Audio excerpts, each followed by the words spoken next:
नववर्षाच्या पूर्वसंध्येला नागरिकांनी जरूर उत्साहाने साजरं करावं, परंतु त्याचप्रमाणे वाहतुकीच्या नियमांचं पालन करणं ही खूप आवश्यक आहे. कोणीही मद्यप्राशन करून वाहन चालवू नये, वाहतुकीच्या नियमांचं उल्लंघन करू नये, रॅश ड्रायव्हिंग करू नये.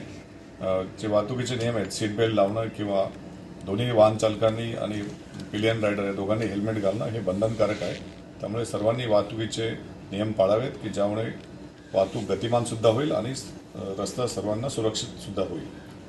नवीन वर्षाच्या पूर्वसंध्येला आम्ही काही ठिकाणी रस्ते बंद केलेले आहेत.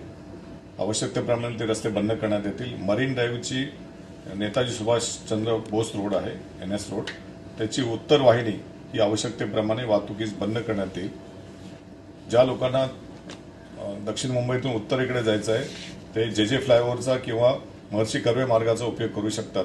त्याचप्रमाणे आवश्यकता भासली तर दक्षिणी वाहिनी सुद्धा ही बंद करण्यात येईल. तर त्यासाठी सुद्धा सर्व नागरिक किंवा वाहन चालक आहेत हे महर्षी कर्वे मार्ग किंवा JJ फ्लायओव्हरचा उपयोग करून दक्षिण मुंबईमध्ये जाऊ किंवा येऊ शकतात. तसेच काही ठिकाणी आम्ही नो पार्किंग केलेलं आहे. Worli Sea Face, Marine Drive, Juhu Chowpatty, Juhu Tara Road, Carter Road या ठिकाणी नो पार्किंग करण्यात आलेलं आहे.